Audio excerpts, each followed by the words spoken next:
So this is an interview with Paul. You want to say a little bit about yourself? Well, sure.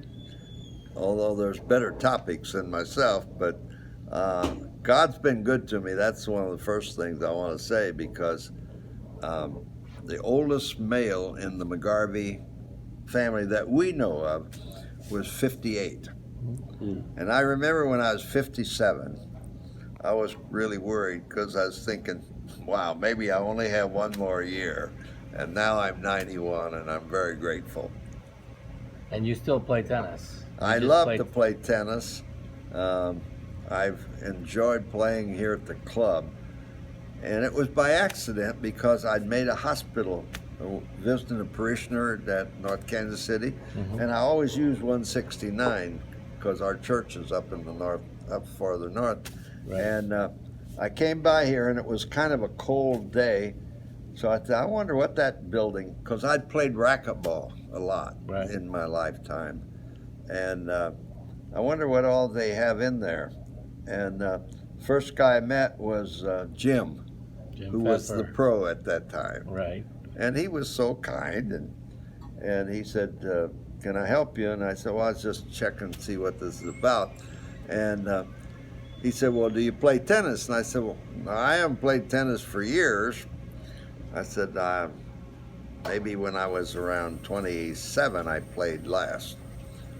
He said, well, why don't you come tomorrow, and I'll give you a racket to use if you don't have one, and hit with me, and I'll let you know if this club would be good. And that was a very relaxing approach for me, because I had no idea about who plays in a club. I'd never joined a tennis club. So that's how I become a member and have enjoyed it.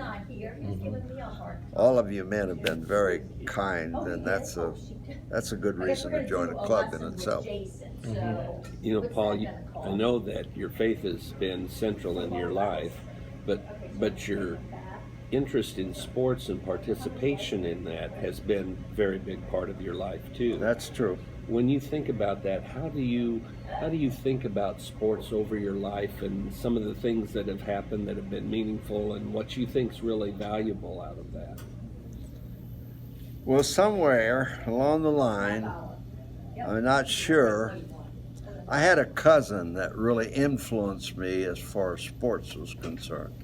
My father was a farmer. He said the only thing I could do is pitch an ear of corn into the wagon. So he said, Paul, I can't help you, but Ray can. And so Ray taught me about sports. He spent lots of time with me when I was growing up in my yard and in the field next. You know, it used to be a lot of fields that you could play ball in, or football or stuff.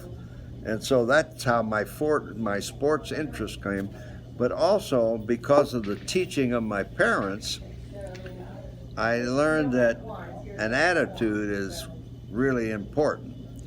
And in the scriptures, it talks a lot about the mind. So it's not like, you know, religion, you just leave off your mind.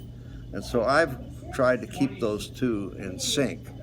How I think, how I treat people, my attitude about, I never worried about age after that 1 year.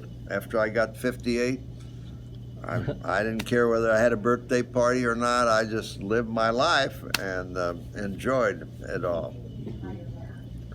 What do you think sports offers to people as they grow up and even into their adult and mature years?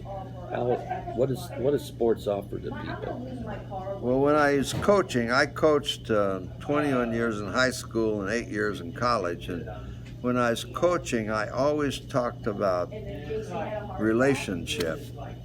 And a team is how you get relationship. Right. And, you know, I love tennis, but I have to admit I like to play doubles better than I ever did singles, just because you're a partner. And see, I take that over into my spiritual life also. I believe that Christ is a partner for me. Yeah. And the 2 or 3 big health issues that I've had in my life, I felt like God was a part of it. And I don't mind saying that or admitting that, although I've tried to take care of my body too. I believe moderation is a good thing. Right. Whether you're talking about food, whether you're talking about exercise.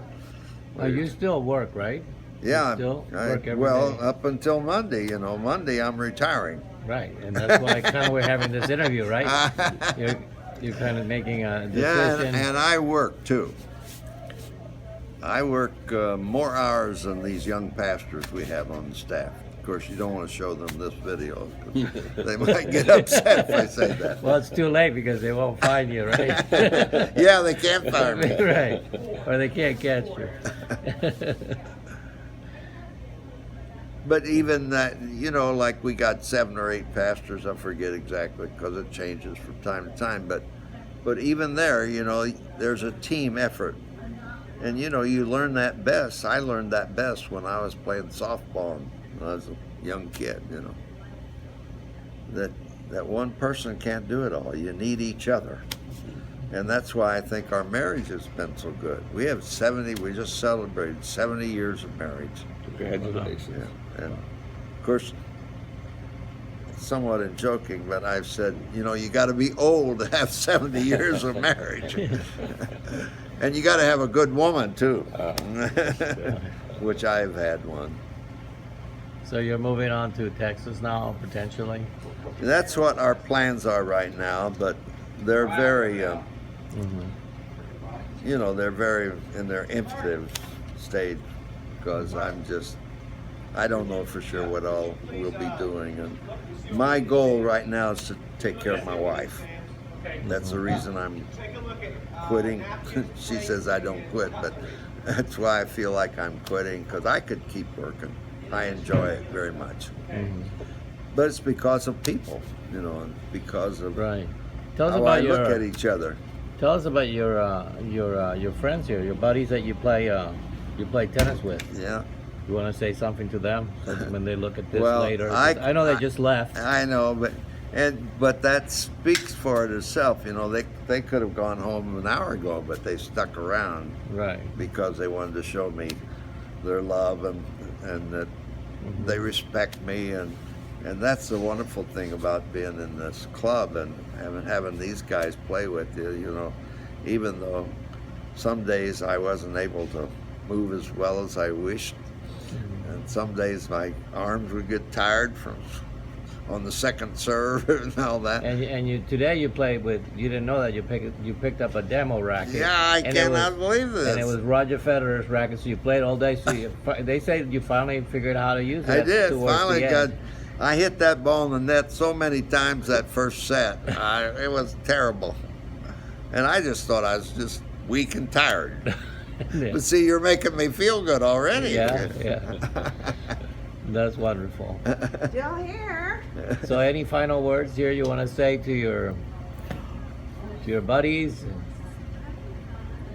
Well, I tell you, if you want to have friends, you have to be friendly. You have to care about people. And that's one of the big things about a spiritual life, is that you have help from above. I really believe in that. I don't think I'd be alive if it wasn't for that. Amen.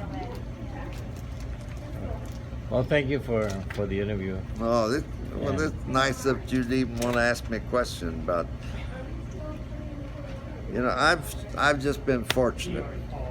I've had health for one thing, and then I've had a good spouse, and I've had lots of friends, just like you men. I appreciate it. Thank you.